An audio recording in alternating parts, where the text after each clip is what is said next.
And we are live today with Joe Foster, the founder of Reebok. How you doing, man? Paul, nice to meet you. Mate, and you as well. And your story. Yeah, right. That's the reason why we got brought together today, was because you were such a big influence on my brother's life without even realising it as well. I didn't know it, but I set the podcast up because I lost my brother to knife crime, and from that I try and keep his memory alive. But at the same time, it's gifted me the opportunities to be able to talk to people like yourself that that influenced my brother into doing lots of different things, sports and stuff like that. So I thank you for me and on behalf of my brother. Well, very sad about your brother, but it's fantastic that he loved Reebok. I love Reebok, as you can expect. And there's a lot of people who love Reebok. So whatever you want to know, pass it on to your brother. I'm sure you will do. We'll talk about Reebok. Yeah, 100%, 100%. I'll take us back to the beginning.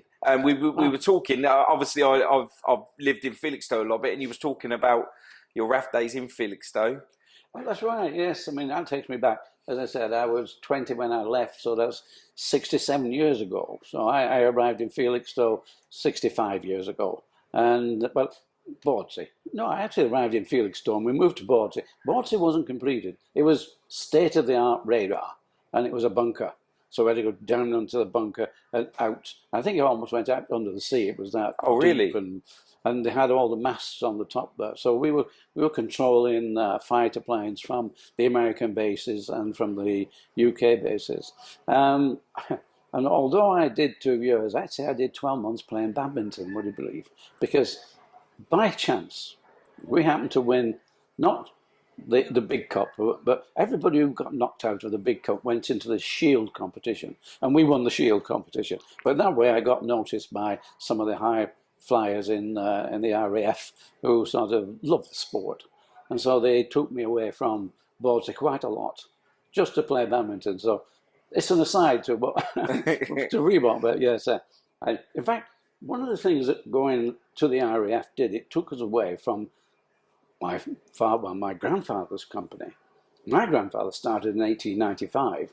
He made for himself, probably, some people say he invented the spike running shoe. He got the idea, though, from his grandfather, who used to repair cricket boots. Right. And cricket boots had spikes in. So we think there was a bit of a question, why? Why do they have spikes in? Grip. Okay, so my grandfather, at the age of 15, member of his local athletics club in Bolton, and decided if he put some spikes in the bottom of his shoes, because he was a cobbler, he could make shoes as well, maybe he could run faster, and he did. He was normally just halfway down the field at any race, but he came a very unlikely second. So he was faced with a group of sort of teammates looking at him and questions like, are you cheating, or you've got to make us a pair? That was the start of his business. So that was the changeover from runners going from just flats to spike trainers. Yeah, absolutely amazing. More or less it. So, and if he didn't make them, he was cheating, and they would have obviously exited him from the. Yeah, he was one of the little lads, and I don't think he could run fast enough to get away from them all. So he took the wise decision and started making spike track shoes, and we hear about influencers these days. Now, he knew how to influence, because by 1904, well, by 1900, he had a business. He was only 15 when he started, 1895. At 20 years old, he had a business. By 1904, he had 3 world records. Wow. In his spike shoes. There was one guy, Alf Shrub, And it was a 1 hour race. And during that 1 hour race, Al Shrub in Glasgow, Ibrox Park, he actually broke 3 world records. So, Grandad, Joe Foster, 3 world records. 1908, that was the London Olympics, gold medals.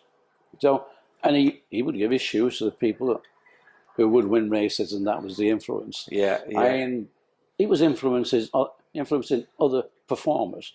Today, the influence is street. You know, we're all fashion companies now. Yeah, yeah. No matter what, it's street. And but in those days, to influence other athletes, you would give them to the top athletes. At the second decade of the 20th century, World War One, nobody wanted running shoes. So they ended up repairing army boots. And my father used to tell the story of washing all the mud of Flanders or the blood of Flanders off the boots in order to repair them. Yeah, yeah. So that went on. But my grandfather, really, his Bellapot was the 1920s.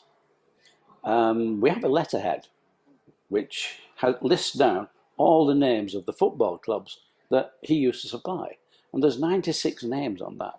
And there's only one that I couldn't find, and that's Tottenham Hotspur. Otherwise, Everton, Manchester United, Arsenal, all the teams that you can think of that are now in Premiership, in Division 1, he supplied them all with training shoes and football boots. Wow. And I think today, how did we lose that business? What happened? Why did J.W. Foster not become the biggest boot and shoemaker to athletic shoemaker ever? Did you ever figure that out? We never figured it out, no. Well, I suppose really you've got to look at one or two things.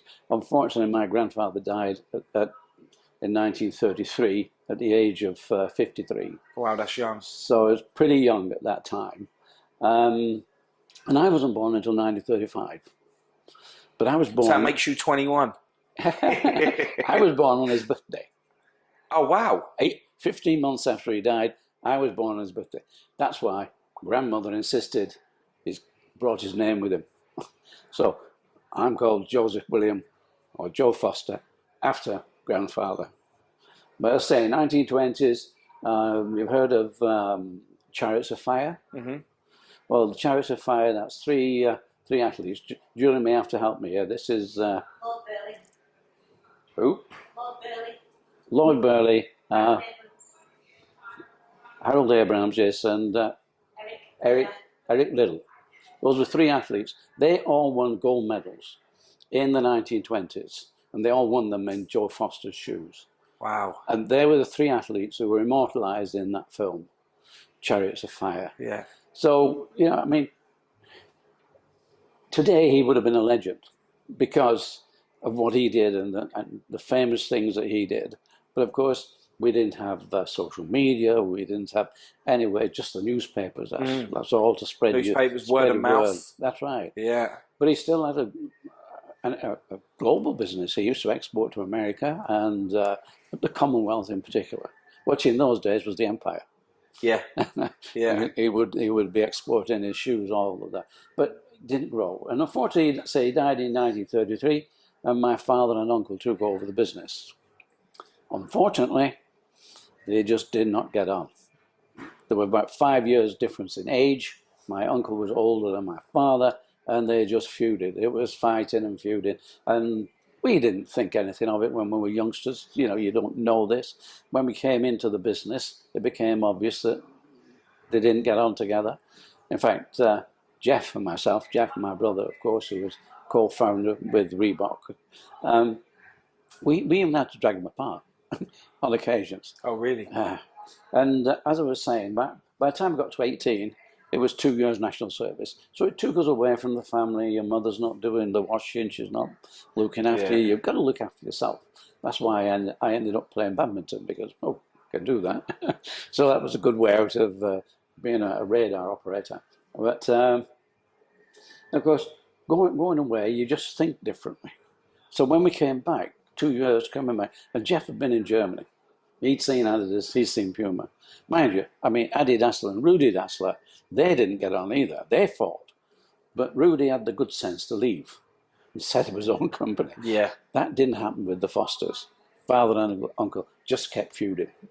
So when we came back, we're 20 and we're looking at the business, and it's a failing business. It was going down. There was no drive. There was nothing. It was, if they didn't have salespeople, they advertised a bit, but that was sort of what they'd been doing all the time. So there was no marketing for the business. And we tried to get Father to sort of, come on, we've got to start rethinking here. We've got to, drive this business instead of it's going down. And all my father could say to me was, look, when I'm gone and your uncle's gone, this is yours. You can do what you want with it. By the time you get it, there'd be nothing to do anything with. Well, that was it. I said, look, as you know, the problem is this business will be gone before you. And to be honest with you, we don't want you to go. That's not the intention, but this business will be dead. How did it make you feel that, being named after your grandfather and seeing your father and your uncle, almost all your granddad's hard work was being put to waste? Well, what is odd is that we didn't know much about grandfather. Surprisingly, it came, there was advertising there. We didn't know half of what he'd done because that information wasn't there. When we got into Reebok and Reebok got a bit bigger, we had a team digging out all the information. So we dug, and we got an awful lot of stuff. This is how we have the story today, that we were able to do that. So we didn't know too much about grandfather. What we were more concerned with was the future. There's got to be a future. And our future's not going to be there. If we're with J.D. Foster, the way they're going, it'll be gone. We'll have to go drive a bus or something. It's like, so Jeff and myself, we thought, well, we can't persuade them to change. Nothing we can do there. We're going to have to go it alone. We're going to have to leave and set up our own company. And we decided, though, to go to college. So for at night, in the evenings, 2 years of going to college to learn really not how to make shoes, but to learn all the other processes, where you get your machines from, your materials. We learned everything. And what we did do is we made a lot of friends, a lot of people in the business. And this was to prove so useful to us when eventually we did leave. We left in 1958, which is about 3 years after we came out of the forces. And we set up our own little factory, which we put together for about £250. All the machinery, all second hand. But you couldn't do that today. Yeah, couldn't do that today, And I'd be 25, I think I was then. No, 23. I'm only 23. 23. Jeff was 25, and it was like, well, we've got to do something.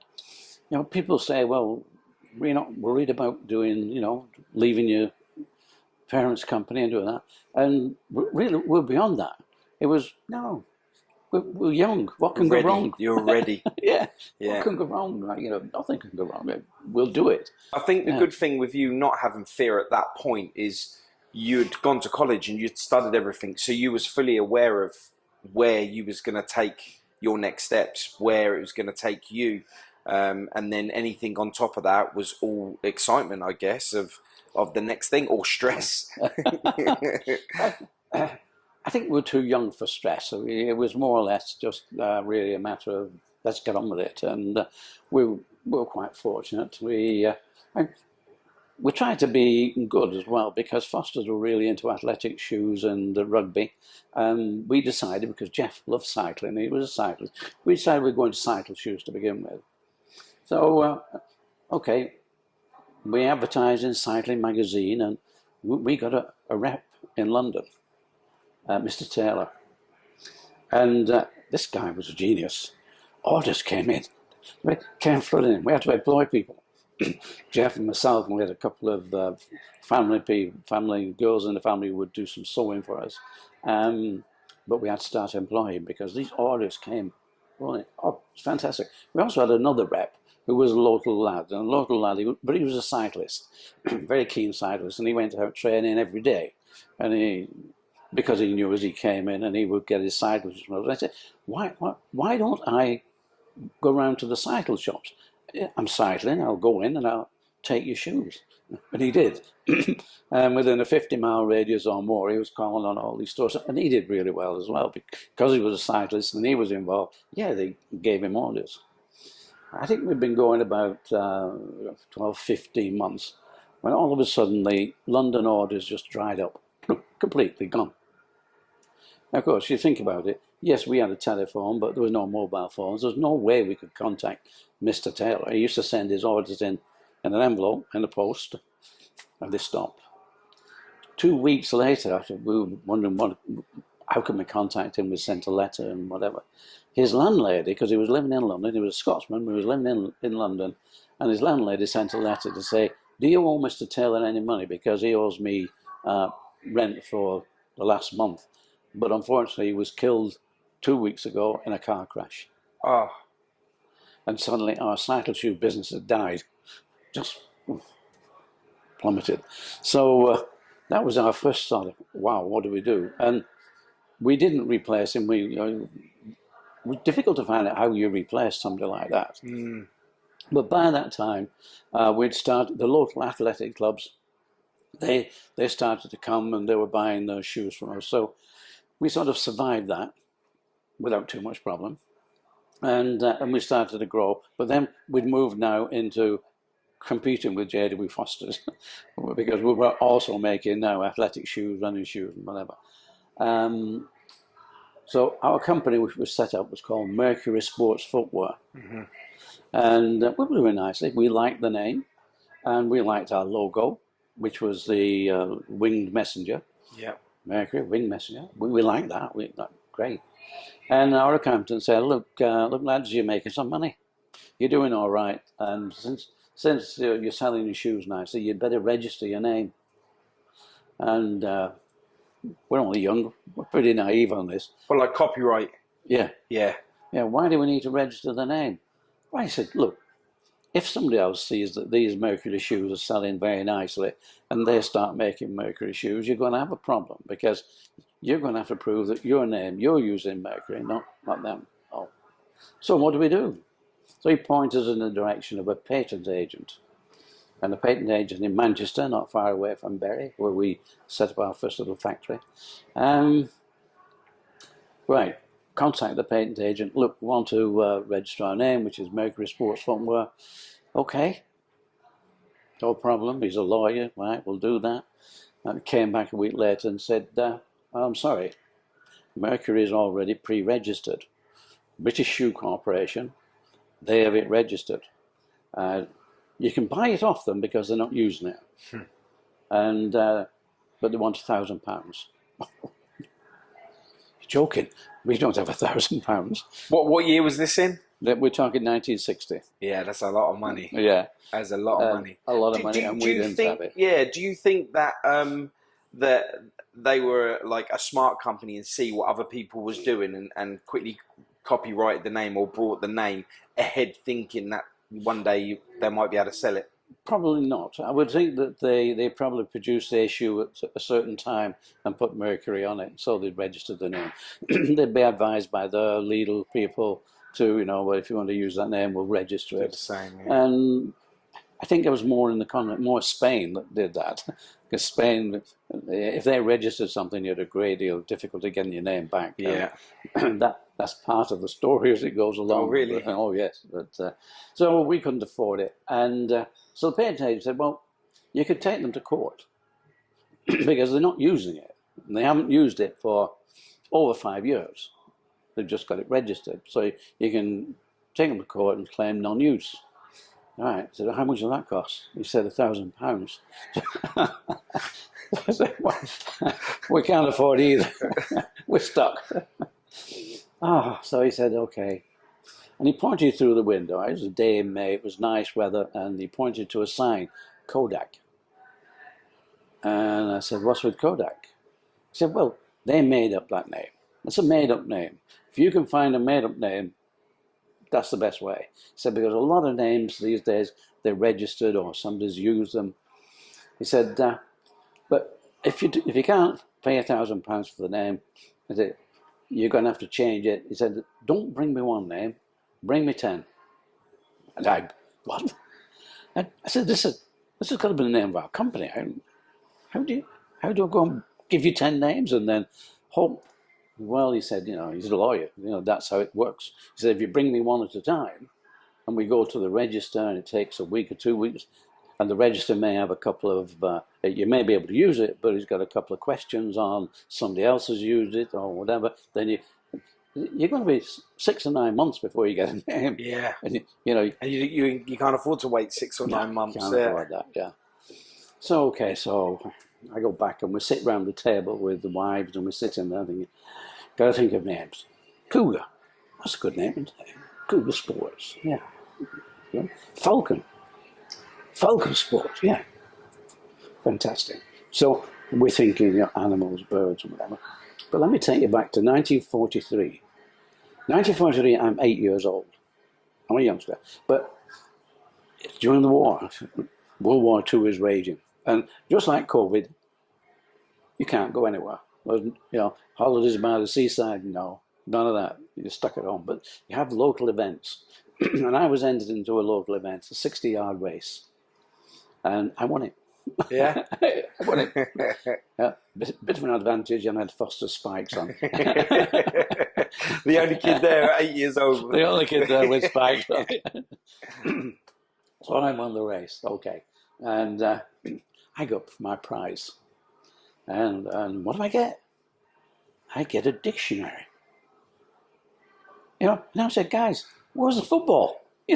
What's an 8-year-old one with a dictionary? It's a dictionary. And as much as that was during the war, a bit like during COVID, education more or less stopped. Mm-hmm. So we on the odd occasion we would go to the front room of any teacher, which would have to be a woman that was sort of a woman teacher, and probably have a lesson or two. But education stopped. What do I? And then it's an American dictionary. And I didn't know at the time, but it's a Webster's American Dictionary. Okay, so no football, dictionary gets slung somewhere here. But now, let's fast forward to 1960. My dictionary is on the table next to me. And I'm thinking, with all these names are going around. And I like the letter R. For whatever reason, I don't know. That's why letter R. So my American dictionary, I open it at R. And I start thumbing through. And it's not long before I get to R-E. Fairly earlier. R-E-E-R-E-B-O-K. Reebok. What's that? It's a small South African gazelle. A gazelle. Fantastic. It's an animal. It's an animal, but it's a gazelle. We're a running company. Wow, that's fantastic. That'll do. Top of the list. So I took this list, Reebok at the top, and we did have about 8 of the names there, 9 of the names there. And I said to the guy, look, we need this one. We've got to be in love with it.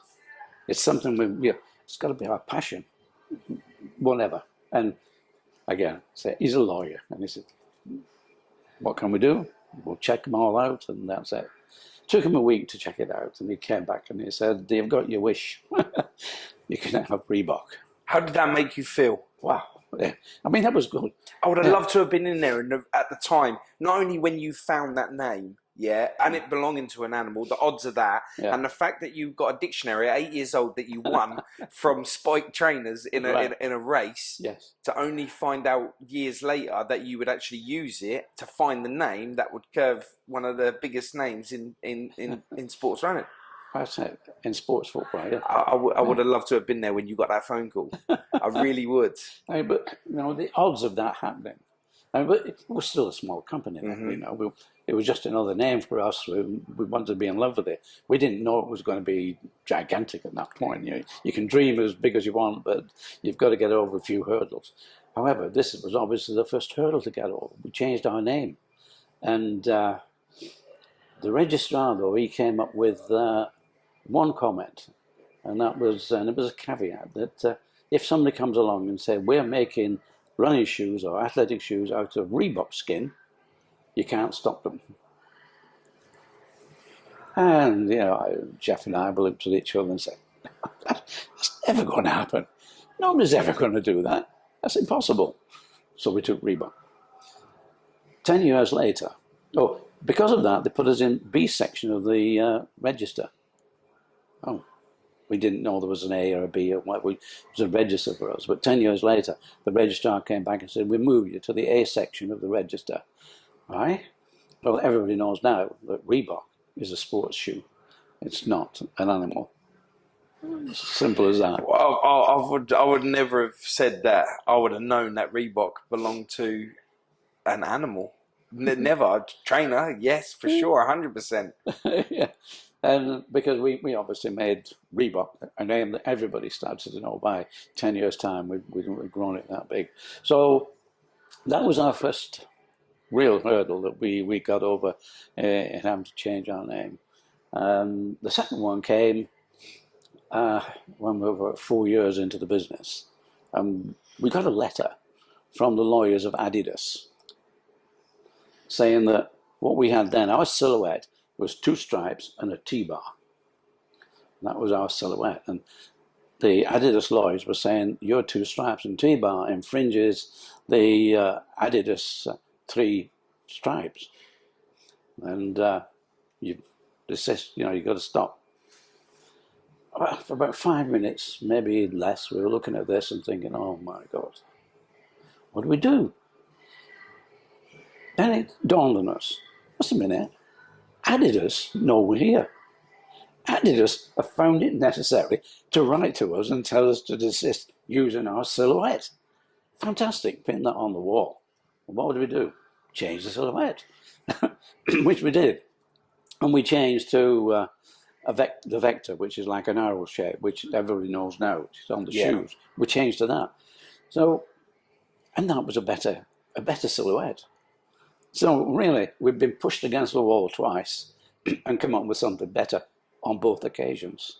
And I think that taught us that, whatever problems you have, if you look at it properly, this is just a message to say you need to do better.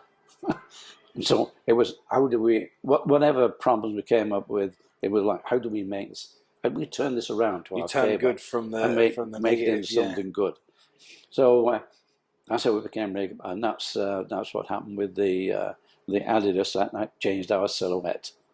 What happened to the conversation that day when you took, like, the fact that Adidas is trying to tell you to change your logo to you then realising that you was noticed by another big chain like Adidas? Because would you say that you was competing against them, or was you just saying that you was just doing your thing and hoping that it would go that way, to actually then get a letter from them saying, hang on a minute, we know that you're a problem for us? I think we were very much interested in finding the white space, the place where they were not. We're not. I think competing is that's left for the big boys to sort of start to compete with each other. We were too small in those days for them to be worried about. But obviously they found a reason to sort of write to us and tell us to stop using our silhouette. For us, again, it was that lesson that we learned that the more visible you become, the more vulnerable you become. And this is something I used to think, oh, it's all right. When we're turning a few million pounds over, we'll have no problems. We don't need lawyers. We're too big. No. The bigger you get, the more lawyers you want. The more lawyers you need. Oh, yeah. I mean, everybody's, there to challenge whatever you're doing. But so we're growing nicely. And the observation that I made that Foster's were not doing any marketing, any sales, or whatever, I thought, well, maybe it's about time that I got on the road and started to see if we could get into the sports stores, sports shops and sell. And as it happened, Jeff, my brother, he loved making shoes. He loved being in a factory. That you couldn't take him away from the factory. And so the arrangement was he'd say to me, like, look, Joel, I'll look after the factory. You do everything else. So everything else meant whatever it was. It even included designing, because I did a lot of designing. And okay, so I decided I'd try my hand on the road. And I went, did all right, but a lot of shops I went into, and put the bag on the table with the samples, and I'm Reebok, and who's Reebok? Who? Well, we, Foster's, we was Foster's, you remember Foster's maybe? Oh, we've left Foster's and we set up our own company, and now we're Reebok. And I kept getting this, who's Reebok? And they point up and say, look, I've got Adidas and I've got Dunlop. Why do I need Reebok?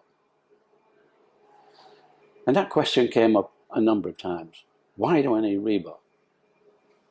And that ended my career as a salesman. I said, this is it. They don't need me. But we used to go around with the car and sell at athletic meetings and running a lot of cross-country running meetings. We used to go around and sell. And it occurred to me, you've got 50 or 60 athletes all running around. And I'm thinking, well, just a minute, these are my customers. You know, these are the people I should be selling to. Excuse me. And then I thought, well, yes, they all belong to a club. They all belong to an athletic club. And the 3A's, Amateur Athletic Association, used to produce a handbook. And the handbook had every club in the country in it. And there were about 200-300, maybe more. And there was the name and address of the secretary of the club. Well, that was a no-brainer for me. It was a letter to every club in the country offering 15% off. And everyone loves to save money. Yeah. And I also said, look, if somebody in your club wants to become an agent, they can have the 15%. And I got 100 agents on that first letter. And I ended up with over 200 agents, all selling direct. And it was then that the telephone started to ring. And the retailers, the sports retailers, were saying, I believe you're selling direct to our athletic club. If you stop doing that, we'll stock your shoes. Now they wanted me. Yeah. I said, look, I'm not going to stop selling direct because that, for me, is the marketing of our product. I will sell to you at wholesale price, and I'm sure you can give the club 15% off. And I'm sure people would prefer just to go downtown and buy a pair of shoes, then come to me and do all the, going through the post and whatever. And so that started to work nicely. About 90% of them accepted that I wasn't going to give up selling direct. They'd have to put up with that. And so we're starting to grow now. And I have a friend who was a sales director of a company called Lawrence, and all they made were football boots. That's all they made. I don't know why they did that, because what it meant is you'd got one season. Yeah. And so from about just early in the new year, all the way up to something like the end of July, you have no sales. You could have advanced sales, but they were just making the boots, and then everything came in sort of June, July, and August. They shipped the boots. They had some new orders around about Christmas, but they didn't make training shoes, and we were in training.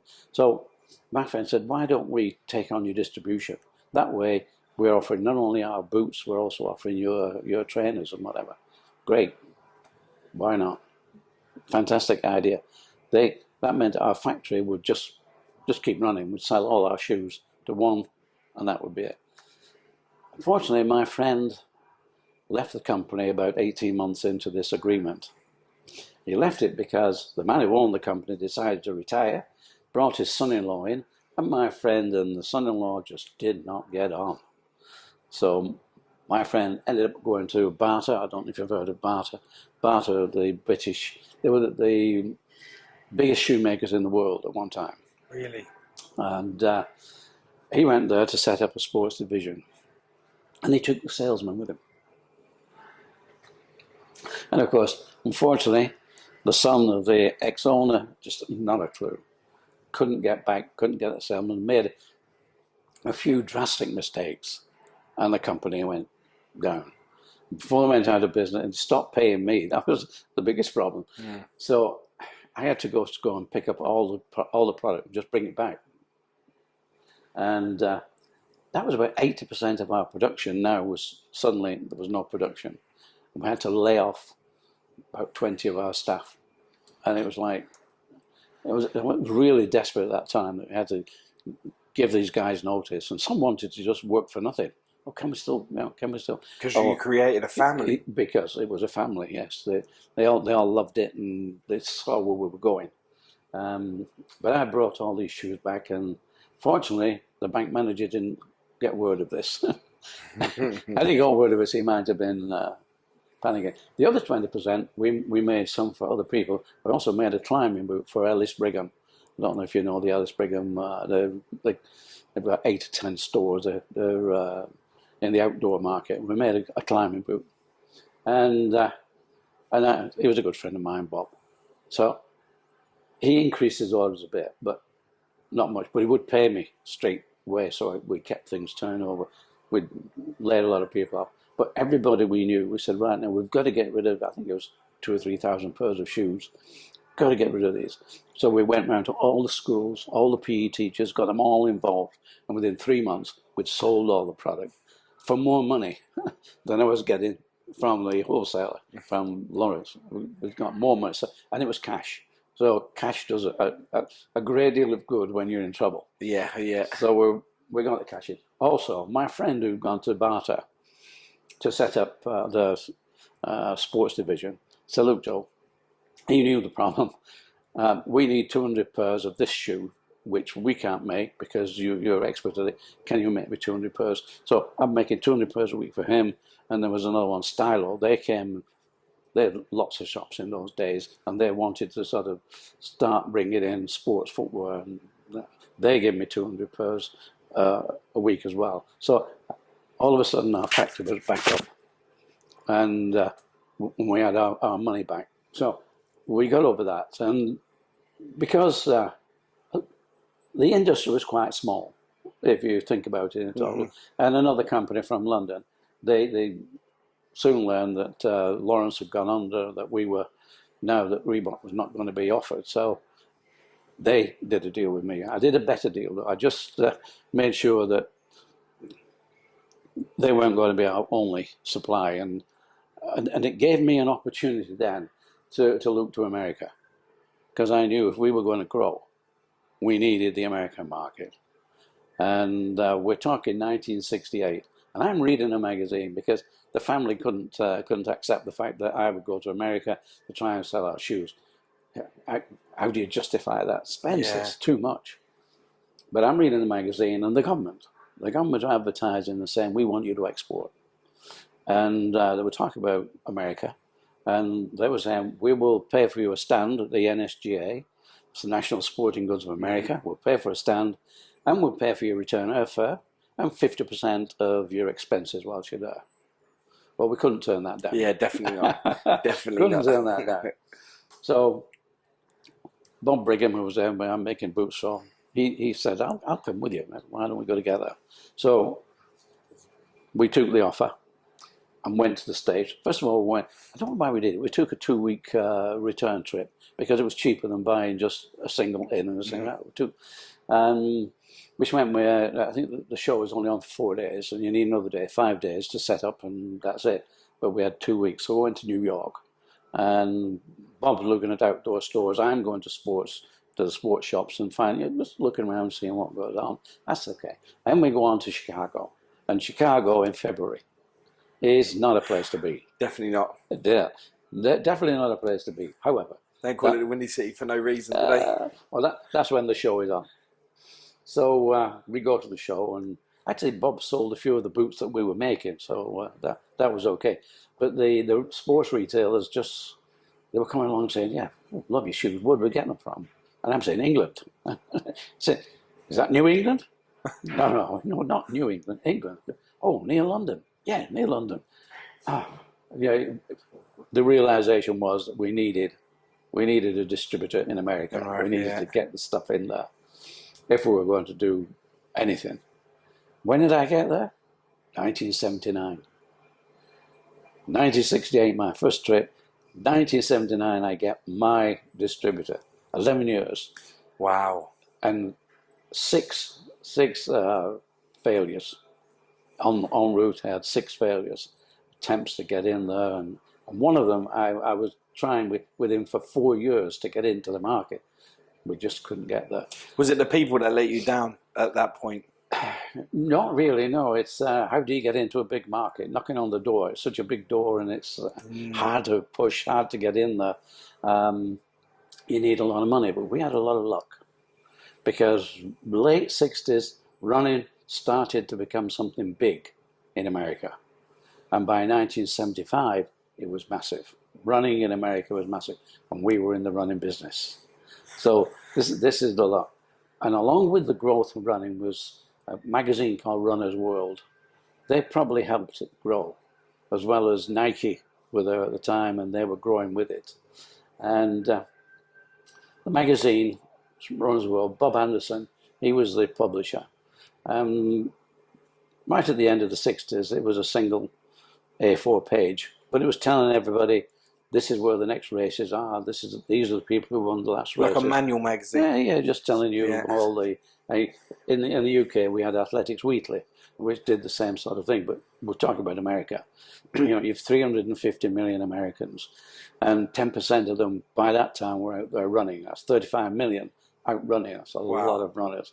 And Bob Anderson, who now his magazine is 50 pages, colour, everything. It's beautiful. Everybody's buying this magazine. So he got the idea that he could tell everybody which was the best running shoe to buy.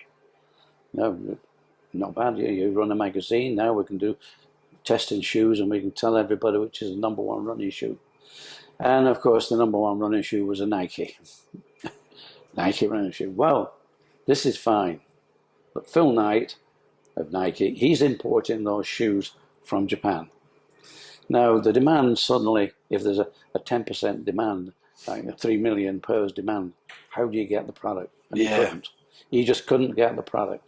And of course, all the retailers, they're placing orders, but they couldn't get anything. So nothing's happening.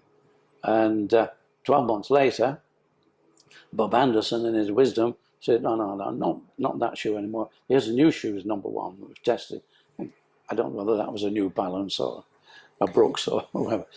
But that same thing happened. The sudden demand, nobody could satisfy that. Now, I don't know if Bob Anderson thought it for himself or the retailers got so annoyed with him that they sort of, you can't keep doing this. Yeah. You just can't keep doing this. So he came up with a star rating.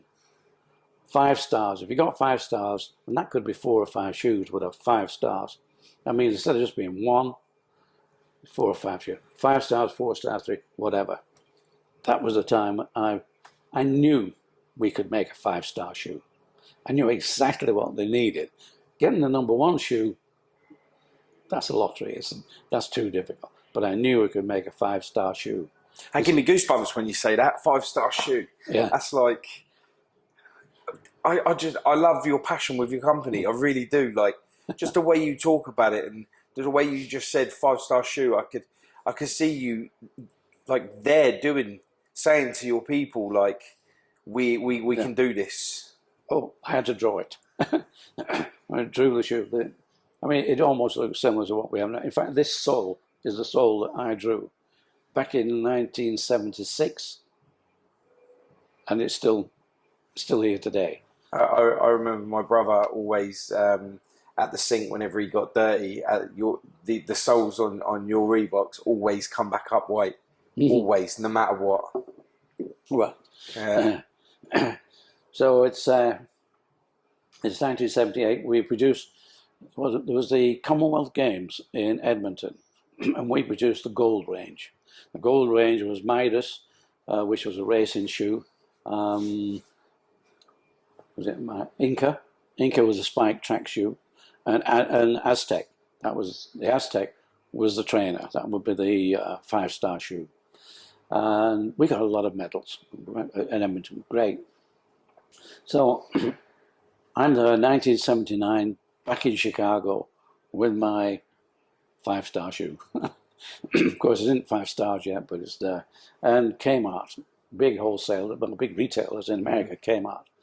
They came up and the guy said, I want 25,000 pairs. And we still haven't got 5 stars. But running was growing so much, I think they were looking for who do we think is going to be a name that will work. 25,000 pairs, great. However, that would be 6 months' work for our factory. But I knew if we were to get a 5-star shoe, we needed help. back to my friend again at Barter. He would help. We got orders for whatever size because they were big. Barter was a massive company. And yeah, they could help us with making sure it's all right. We can do that. Barter can help. They can do the 25,000 pairs. Right. But then he came up with, but we need a better price. Okay. Better price meant South Korea, meant going to Asia. And in Asia, they could do them for less than half the price that we could make them for. I mean, that was the difference. It wasn't just saving a couple of bob here, a few pence. No, half the price. Wow. Again, I knew that this was happening, and I'd made acquaintance of an agent for the largest factory in South Korea. They were a large group, and I'd been talking to them, and they were ready to make some samples. So I thought, okay, we've got these angles covered now. If they want 25,000 pairs, right? So later on, during the NSGA show in 1979, a guy called Paul Fireman came up, and he's running a small Boston Camping. It's a small outdoor outfit in Boston called Boston Camping. They're selling tents, fishing lines, you name it. And I could tell he was absolutely fed up with what he was doing. With his brother and his brother-in-law, they'd been running this company for about 10 years, and the growth was nothing. It was like, we're doing a few million, but, It's to an end. yeah, it's like, and he said, Joe, I'd love to be a distributor. I said, but I need a 5-star shoe. I said, Paul, come and have a look at this. Here's Aztec. How about that? I said, yeah, Joe, that's great. He said, but it's not 5 stars yet. It's not got the 5 stars yet. No, it's not. I said, but believe me, it will do. He said, okay. He said, if you get 5 stars, I'll be your distributor. We're talking about February now, February 79, and the shoe edition for Runner's World doesn't come out till August. It actually comes out the last week in July as the August edition. So, okay, we go our way. I go back to America. I go to see Kmart. Reception tells me where to go to see the guy who I saw, and he's in this room with 90 other buyers. And I'm thinking, oh, this might be my first order for 25,000 and my last order, because if I don't fulfill the demand of the accountants, say that this is the amount of space they'll give us, and they've got to take so much money for this space, that could be my last, and that would be it. So, okay, I see him, and that was in Detroit. And then I went on to see Paul Fireman in Boston. A nice little outfit. Nice, all the sales team, everything they were doing. And yeah, Paul was really thrilled at the idea that if we do get 5 stars, he's still great. So I'm back in the UK, and the last week in July, I picked the phone up to Paul Fireman and said, Paul, why don't you go down to the local kiosk, see if Runner's World is out, see how we did, because it's an American magazine. We didn't get any information prior to the magazine being out. An hour later, he came back on the telephone. He said, Joe, Aztec, you got your 5 stars. That was it. We got a 5-star shoe. I said, but not only that, your Inca and your Midas also got 5 stars. So we got 3 5-star shoes to launch into America. Wow. And that was our big break, because at that point America wanted us. We were not trying to push through the door. We were being pulled in. We were on the hook, and that was it. So brilliantly, we now got into America, and well, the first orders went to Barter, which was not a mistake, but Barter being a shoe company, they took our shoe and they decided that, no, that's a running shoe, we'll make a shoe. And that's what they did. They changed all the things. Our design was quite aggressive. The facing goes across the bottom instead of going round. And they rounded things off because the machinists, they didn't have to stop. The machinists, that was easier. So time and motion, they could do this. That wasn't the biggest fault, because what we used on the midsole, that's the sole that goes through the sponge, it was called EVA, and a very new material, very new.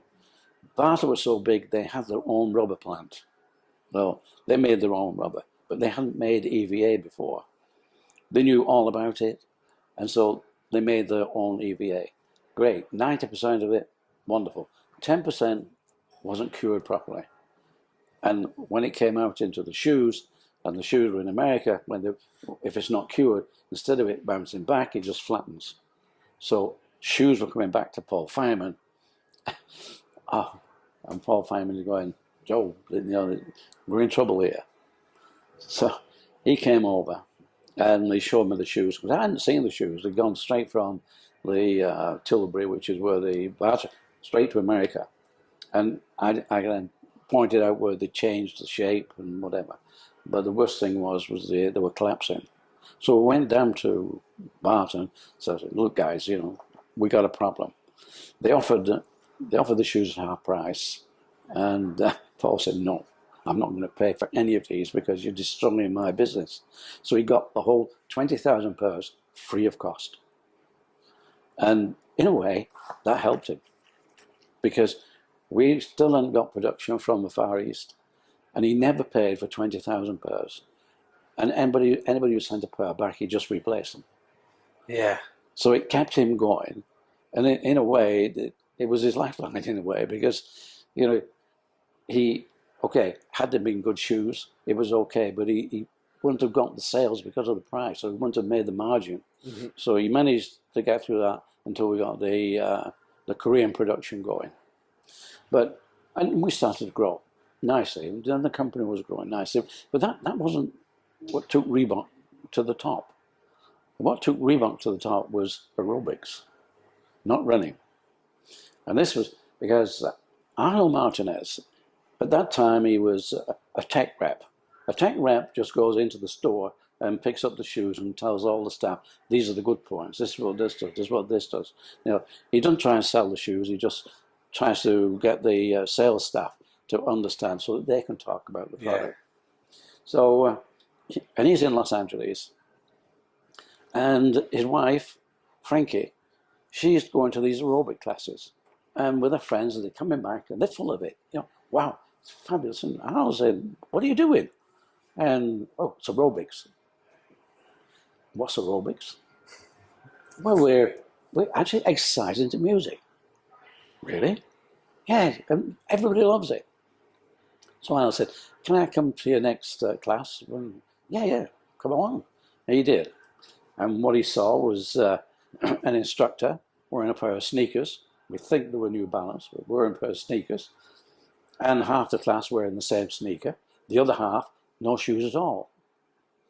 And this was sort of a light bulb moment for Arhill. He thought, why don't we make a specific shoe out of glove leather, nice and soft, nice cushion sole, just for women, on a woman's last, women's sizes. Why don't we just do that? All white. And all they had on was Reebok and the Union Jack. We had the Union Jack at that point. I'll tell you about the Union Jack. But he's so excited. He's in Los Angeles. Paul Fireman's in Boston. The first flight he could get, he's up there to meet Paul. I said, Paul, look, we've got to make a shoe for this aerobics. And you've got to get it. And Paul's saying, whoa, slow down, Arnold, slow down. We're a running company, and we're doing nicely. What would you want making shoes for dancers, for girls dancing for? What do you want that for? And they had a further discussion, and Paul said, keep watching it, see if it goes, and if anything's happening. Anyway, Arnold wasn't very happy, and he went round to the back door and had a word with Steve Liggett. Steve Liggett, he was in charge of production at that point, and he persuaded Steve, even if he hadn't persuaded Paul, persuaded Steve to get him some samples. Got 200 pairs of samples that he could take down and give to the instructors. So Steve, as good as his word, got these samples for Arnold. Arnold taken them back, and he gave them to the instructors, and they loved them. And some of the girls, they absolutely loved them. And when Jane Fonda went out and bought a pair, and then used them in a video, that whole thing took off. Did you know that she was going to use them in her video? Did I know? Did you know that she was going to use them in her video? Jane Fonda. Jane Fonda? Yeah. Did you know? You said she went out and bought some trainers and used them. She went and bought some of these aerobic shoes. Yes. Did you know that she was gonna use them? No, nobody knew. Nobody knew. It was something out of the blue that suddenly came up. Wow, Jane Fonda's wearing out. Look, Reebok on the and the whole thing was absolutely wild. We were a $9 million company when we first started bumped into aerobics. The year after, we were a $30 million company. Wow. Then after that, a $90 million company, $300 million company, and then a $900 million company within a 5-year growth period. We've gone from almost zero to almost $1 billion. Wow. It was tremendous growth. Yeah, there were problems, but you know, it's because we were making these in glove leather. And when I found out they were making them in glove leather, I said, why are you making them in glove leather? And they were making them with the skin side out, so they had to take off the finish to get the adhesive. And you talk about glove leather being 1 millimeter. When by the time you've taken something off it, Yeah. you've less than 1 millimeter. So they were breaking away. Yeah, tearing. Yeah. Yeah. They were just breaking away. And I said, you know, you can't do that. So they said, okay, what did they do? They lined it with nylon. So they lined these shoes with nylon. And I'm saying, but you line them with nylon and you've taken away the breathing quality of leather. They won't breathe now. So what did they do? They punched a series of holes in the front and a nice pattern so that it would breathe. And I learned a lesson at that point, that no matter what I knew about shoemaking, marketing people always find a better answer. So I learned that the marketing side, and that was great. We did get through leather. We moved away from glove leather to more like garment leather, and that was thicker and was able to do the job better. And that changed the whole industry, because up till then, leather's been quite firm and quite solid, and you had to break, even running shoes, you had to break them in. Now, the way it was, that this was soft leather, everybody started to use soft leather. But so we'd gone up then to $1 billion, and we just continued to grow. We grew to just under 4 billion, and at that point, we'd overtaken Adidas, and we'd overtaken Nike, and we became #1 athletic footwear manufacturer globally. So we were #1, and I mean, you know, that was a great feeling. And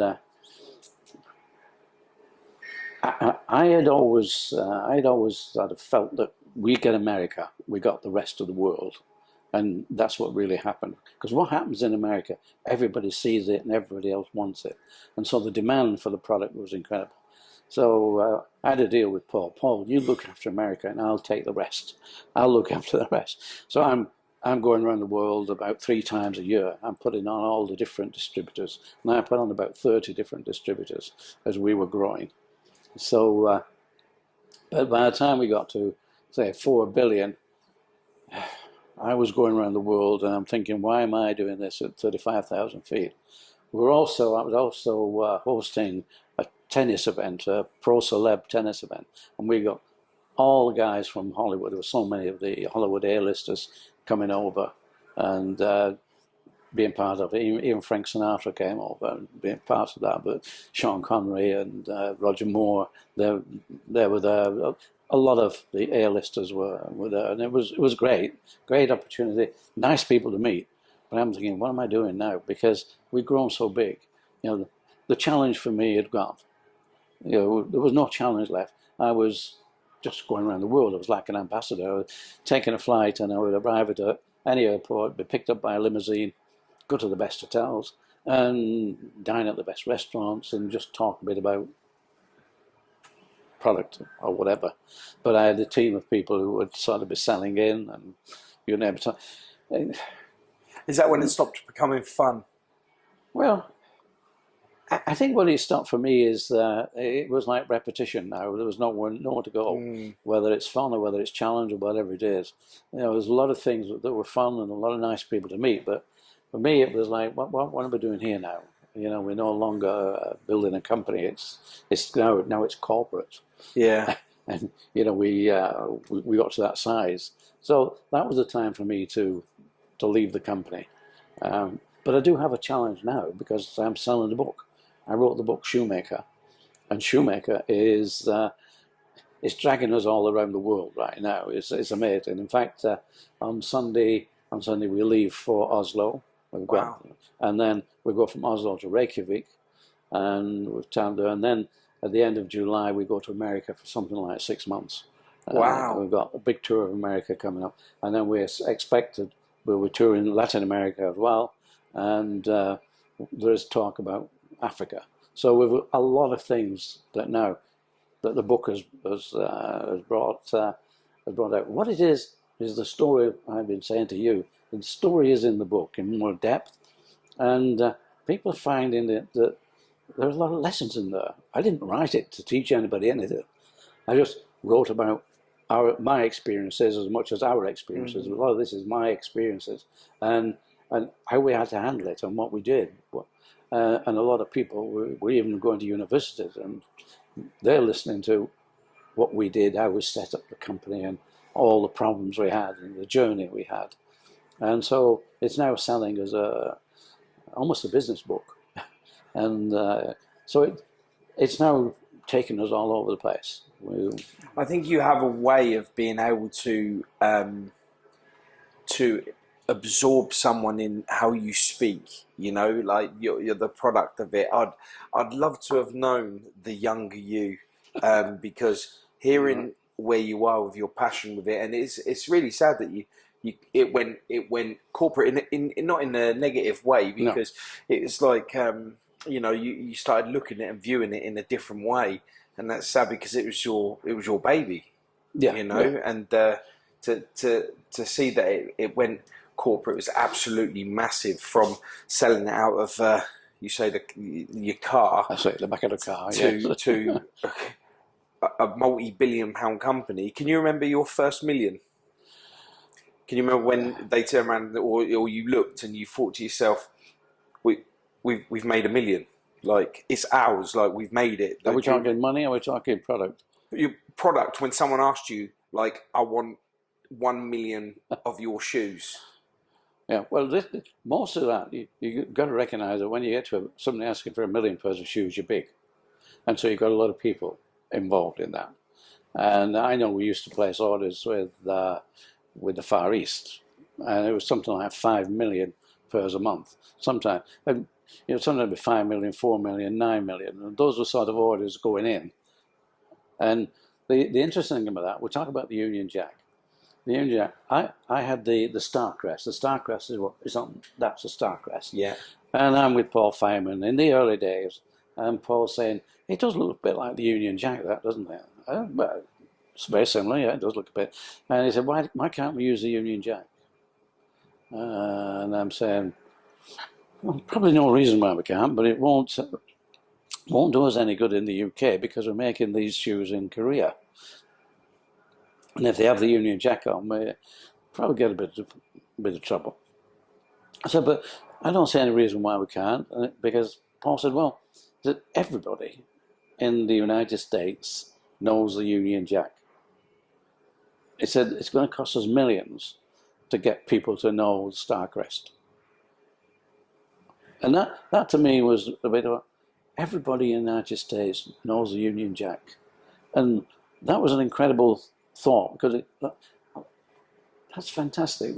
I mean, obviously they know the Stars and Stripes, but everybody knew the Union Jack. So that was a major marketing point. And what we did, we put Union Jack, so there's one on each shoe, and the lid of the box, the Union Jack. Yeah. So if you talk about 5 million pairs of shoes coming in, that's 15 million Union Jacks, wherever they are being distributed around the world. We were doing so many millions of Union Jacks around the world. But in those very early days, we didn't have a lot of point of sale. Point of sale where you see placards in windows or whatever. We didn't have any of that. And the retailers, they decided that they would build a pyramid out of boxes. So they had all the boxes, lids facing, all those Union Jacks. They built them in pyramids and put a shoe on each of the levels as they went down. And so many in America used that for the point of sale. It was we had loads and loads of photographs at the time, but it was amazing. You're thinking, oh, these Union Jacks. So, this was helping the brand establish. And I think we're still recognised as being British, having the Union Jack, even though a lot of people now think we're American. But, not so. So when we talk about 1 million pairs, yes, it grew so fast that you don't really sort of stop to think. It's only like, the time that I was stopping thinking was we got 5 stars. Fantastic. Then the other time was we're number 1 in the world. We've overtaken Adidas. We've overtaken Nike. Wow. We've made it. We've really got there. So, all those things were really exciting. Now, as I said, the excitement now is to get Shoemaker, the book, to become a number 1 or a bestseller in America. Did you know that was the next thing for you? Have you always had the book planned? Not really. Not really. The thing with the book was that a number of people said, "Why don't you write a book?" Because Reebok has become big, so why don't you write your book? And I'd sort of put that off, and then computers came out, and I'm sort of relaxing in Tenerife and looking on the computer and seeing Google and what's the other one apart from Google? Wikipedia. Wikipedia, and I'm reading. This is how Reebok started. This is what Reebok did. And there's a photograph there of Joe Foster, founder of Reebok. Who? No idea who it was. And all these so-called, this is how Reebok started. No, we didn't do that. Some said, oh, the boys took over the company of J.W. Foster and changed its name. No. So after reading a lot of these, I thought, why don't I write the book and get it straight? Put the world to rights. Yes, right. Yeah. This is how it happened. So that's what inspired me to write the book. And it took about 5 years to get it written, and then the rest of the time to get it published and out there. So, but it surprised me how many people just look at it and think there's so many lessons in there, because it was just really my story to put right what everybody was trying to tell the story, which was wrong. And so that's why we wrote the book. Absolutely amazing. So the book's out now. The book is out now and it's selling very nicely, yes. Where can anyone get it from? You can get it from Amazon. Yeah. Or if they want a signed copy, they have to go onto our website, which is jwfosterheritage.com. Love that. Yeah. we keep leaning over. You got that good, thank you. External hard drive. The external hard drive, I like that's that. Right, yeah. Julie's the external hard drive. Yeah, she does everything. She sets everything up, and she'll have worked with you to get this meeting going. Yeah, absolutely. You've been a darling, absolute darling. She really has. Yeah. So you can get your book anywhere around the world on Amazon. Yes, around the world on Amazon. We're in a lot of languages now. We're in Spanish. We're in Mandarin. We're in Cantonese. We're in French. Greek, Hungarian. We're just lots of languges. Taking over the world. Well, we're trying our best to get this. I listen. I love, like, today for me has been a closeness for me, right. And it's absolutely amazing. I've really enjoyed listening to you and your passion. Even still today, of telling your family history, I think you can see that it's really big for you still, and I feel that from you. That energy does not go, and I don't know what to say. It's absolutely amazing. Well, when you, it's been a very interesting life, a very interesting experience, and. There's some sadness, as there is. I lost my brother just as we got into America. I just got the agreement, and unfortunately, he died of cancer. That was sad. Yeah. So there's some sadness in there of the story, and I think people understand that not everything is great, not everything is success. You need a good deal of luck. What was that like for you? Just as you were both making that break to America, you lose one of the biggest cogs to your life. It's Oh, because I yes, know what it was like for me, and yes, different scenarios like you, of course, yeah, but for me, it changed everything for me, right, in a yeah, massive yeah, way. yeah. Well, I mean, so many things changed for me. It, yeah, Jeff, when we got there, that was the time when Jeff would have had to go to Korea. He would have had to take the samples and tell them how to make the shoes. It would have been that time. And the thing that was happening, our small factory would stay a small factory, but make very special, just the special shoes. And that really the momentum would then go to Korea. We would become more of a marketing company. Losing Jeff, it was, yeah, well, it was something that was so sad that, it almost makes you double your efforts to make sure that what you were both aiming for, it happens. And in a way, it sort of worked in a funny way that because Jeff wasn't there and I couldn't work with his wife, couldn't we just didn't get on. So I had to buy her out. I had to sort of say, look, what do you want? And we came to a good arrangement for her, and that meant that I could make decisions. I didn't have to talk to anybody, so I could make those decisions. Say we're going to do this, we're going to do that, and that possibly accelerated the momentum at that point, just because I was so determined we're not going to fail. This is not going to happen. We're going to make it happen, and it's going to work properly. So I took three people to replace Jeff. But and those decisions had to be made. It was because you can't just stand still. We can't just sit down and say, "What do we do?" No, I think I'd always been the one that made decisions, even if people didn't like it. You make decisions, and you get on with it.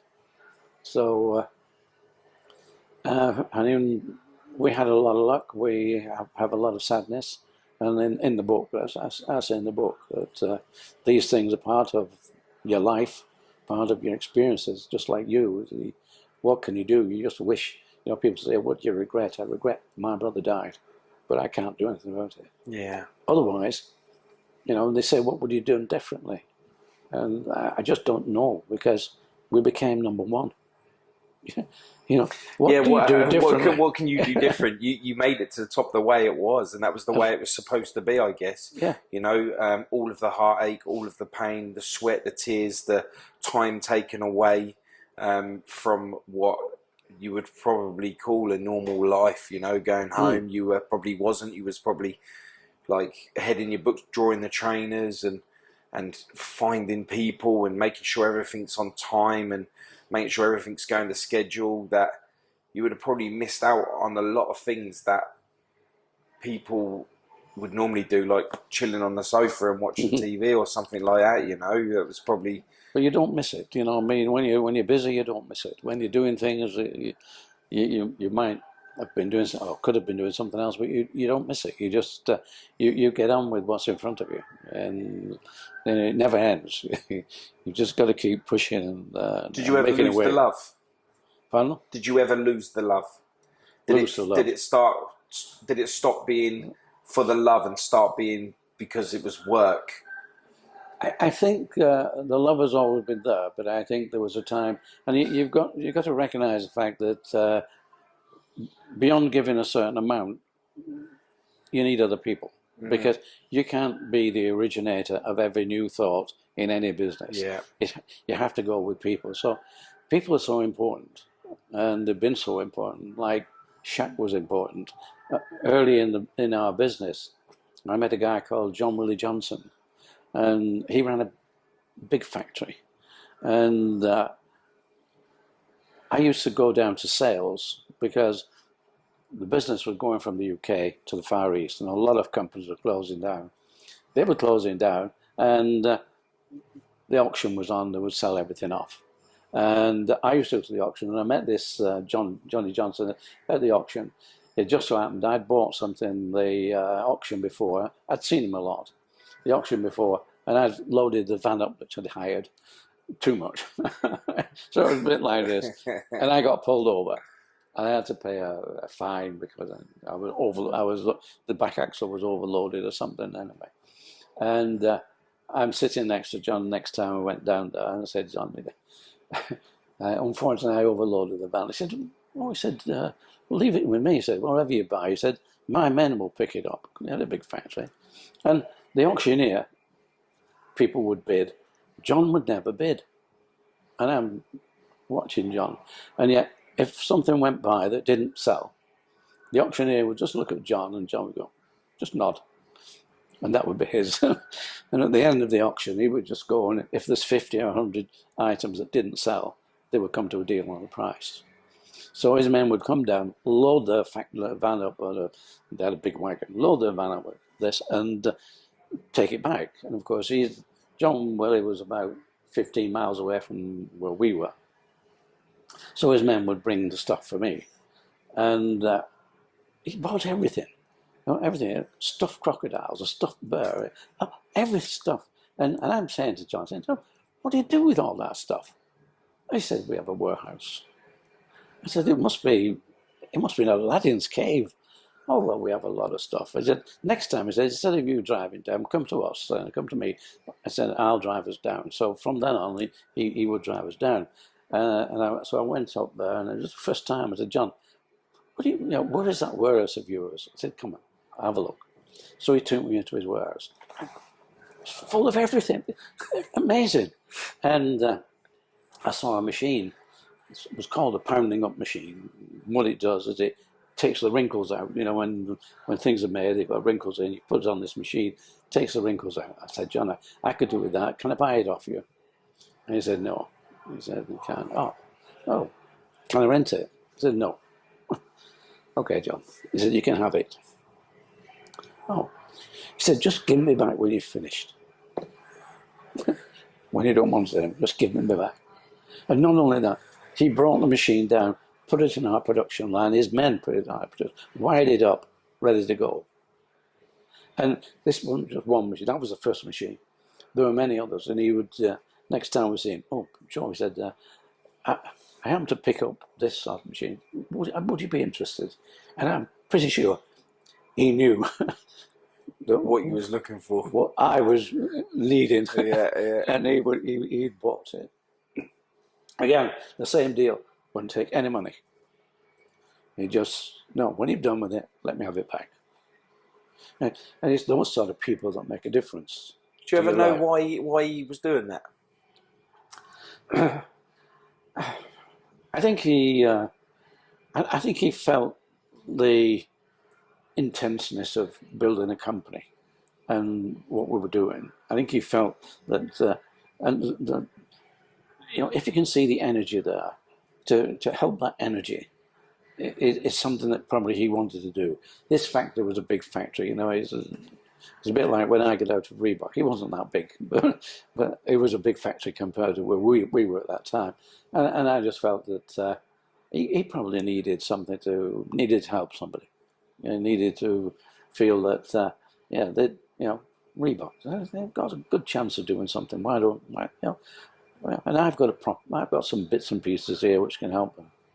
We needed to change our factory, and he came up with about 3 different ideas. It so happened that we didn't use his factories because we wanted to stay very close to where we were when we changed factories, purely and simply because of workers. If you move 10 miles away from where your workforce is, half of them don't make that journey. So we wanted to stay fairly close, and that's why. Otherwise, he showed us 3 different factory units that we could go in. One was his factory that he decided he would close it down because it wasn't big enough or whatever. But it's that sort of genuine sort of people, like Shaq. They knew we were in trouble.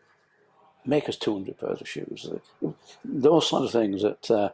So people. whether they work directly for you or whether they're part of a community that helps you grow and build. It's so much. It makes so much difference. And unfortunately, both Shaq and John Woolley have passed away. But it just makes you think that they were good friends, really good friends, and you need that. You need There is some odd diamonds out there. There's diamonds in the dirt. Absolutely, yeah.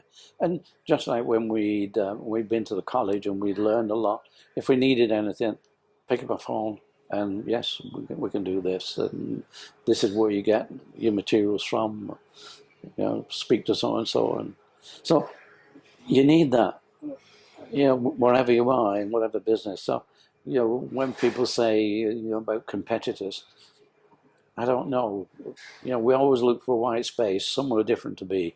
And competitors, I have nothing against Nike or Adidas. I think they're doing their job, and that's great. It just so happens I haven't met Phil Knight. Whether I ever will meet Phil Knight, I don't know. But it's so important. The people are so important because they share with you that passion. There's something that and they can ignite it as well. Oh, absolutely, yeah. So it's so that just makes all the difference to you in whatever you do. You truly are a humble man. Well, you live your life, and you look at the things that really you value. What I value most are those relationships and those experiences with those people. They're really valuable memories that, and they're in the book. So it's nice to talk about them, and it's nice to remember them. And and like I say, you've lost a brother, I've lost a brother. Different circumstances, but the impact is still there. And yes, but we have to carry on. We do, and I do everything I can to keep the legacy alive and wonder what made my brother tick and things like that. And I get one step closer to knowing what was going on in his mind by meeting the people that created his visual. For me as a child growing up and seeing him, and he was everything to me. So when I see him in what he was wearing and things he was doing, that a lot was massive for me. And now he's gone, it's finding that them unanswered questions that I wish I would have asked when he was alive. Yeah, I mean that is one of the problems, is you cannot ask the question. You can't share whatever pleasures you find, whatever route you take, you can't share that anymore. But it does lessen the load and some of the pain to be able to talk about it. In fact, it's been very rewarding for me today. Yeah, just to be able to talk about that. Yeah. And I'm really pleased that your brother had a good sense of design and choice to choose his Reeboks, and it's great. I thank you so much, and I really appreciate you taking the time today, and your external hard drive for coming down here today. That's right. And being able to do this with you has been absolutely amazing. I thank you so much. Well, I thank you. Thank you. I do indeed. Thank you. It's been a pleasure, an absolute pleasure. Yeah. And stay friends. Oh, 100%, 100%. Yeah. When like yourself, I value people, and when I meet people, I like to forge a relationship long term, never short term. Right. So Right. So for me, I'm a bit like you on that one. I have friends, and I do a lot of stuff, and I help them a lot as well. Along the way, business and stuff like that, So Right. it's absolutely amazing. Well, who knows? We may get down to Trimley one of these days. Well, when you do, you can come down to the shop and I'll put a tattoo on you. Oh. There you go. That should be one for your books later on, eh? There's a threat. That's a threat. Thank you again. Thank you so much. It's Cheers. an absolute pleasure.